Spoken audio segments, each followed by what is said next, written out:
அனைவருக்கும் வணக்கம். ஒவ்வொரு நாளும் ஒவ்வொரு கருத்தை திருக்குறள் மூலம் வழங்கும் சென்னை சினர்ஜி கிங் தேசிய அமைப்புக்கு வணக்கத்தை சொல்லி இன்று 591வது நாள் நான் பேச இருக்கும் தலைப்பு தனக்குத்தானே வெட்டும் பள்ளங்கள். அருமை நண்பர்களே, பல நேரங்களில் பல பேர் மற்றவர்கள் வெட்டும் பள்ளத்தில் விழுவதில்லை, அவர்களே வெட்டும் பள்ளத்தில் அவர்கள் விழுந்து விடுகிறார்கள். ஒரு சின்ன கதை தான் ஞாபகத்துக்கு வருது. ஒரு ஊரில் ஒருத்தர் யார் என்ன சொன்னாலும் சரி, என்ன நடந்தாலும் எல்லாம் மேலே இருக்கிறோம் பார்த்துக்குவோம், இல்லை இப்படிலாம் சொல்லாதப்பா, மற்றவங்களையும் அனுசரித்து போகணும், நீங்கள் என்ன அனுசரித்து போகிறது, என்ன எல்லாம் மேலே இருக்கிறவர் பார்த்துக்குவார். இப்படியே சொல்லிகிட்டு இருந்தார் அவர். மற்றவங்களோட அனுசரிச்சும் போகலை. ஒரு நாள் அவர் கிணத்துல விழுந்துட்டார்.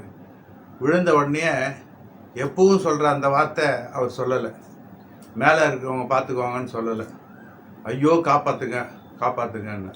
அப்போ சுற்றி நின்றவங்கெல்லாம் சொன்னாங்களாம், எல்லாம் மேலே இருக்கிறவங்க பார்த்துக்குவாங்க. ஐயோ இனிமேல் அந்த வார்த்தையை நான் சொல்லவே மாட்டேன், தயவு செஞ்சு என்னை காப்பாற்றுங்கன்னா. அந்த மாதிரி ஆயிடுச்சு.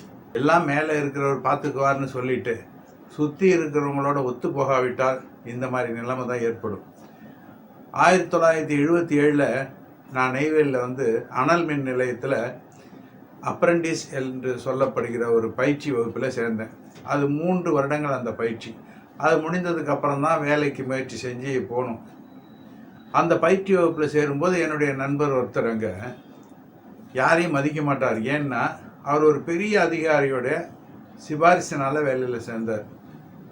அந்த ஆணவம் அவருக்கு உண்டு, எதாக இருந்தாலும் அவர் பார்த்துக்குவார் அப்படின்வார். அப்படிலாம் சொல்லாத, உன்னை உங்கள் அப்பாவை தெரியுங்கிறதுக்காக அவர் சிபாரிசு பண்ணி சேர்த்துருக்காரு, அவர் பேர் கெட்டு போகாமல் இருக்கணும்னா நீ எல்லாரோடையும் அனுசரித்து போகணும், போங்கடா வேலையை பார்த்துக்கிட்ட அப்படின்னுவார்.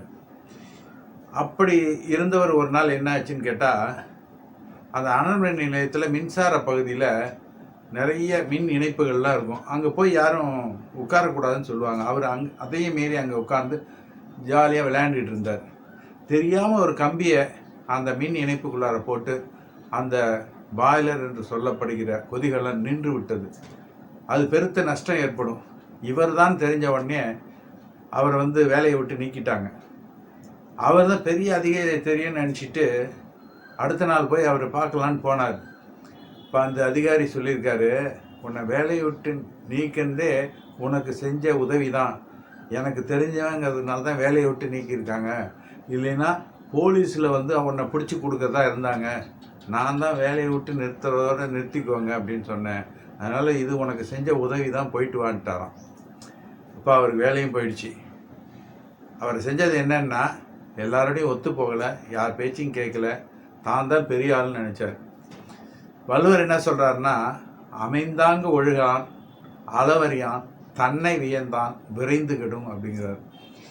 அமைந்தாங்கு ஒழுகலான்னா எல்லாரோடையும் ஒத்து போகாமல் வாழக்கூடியவன், அளவறியான் தனக்கு என்ன பலம் இருக்குங்கிற அளவு தெரியாதவன், தன்னை வைந்தான் தான் தான் உயர்ந்தவன் பேசிகிட்டு இருக்கிறவன் விரைந்து கெடுவான், விரைந்து கெட்டு போவான் அப்படின்னு சொல்லி இந்த உலகத்தோடு அனுசரித்து போகணும், தான் தான் பெரியவன் நினைக்கக்கூடாது என்ற உயர்ந்த பண்பு இந்த குறளில் ஆழமாக இருக்கிறது.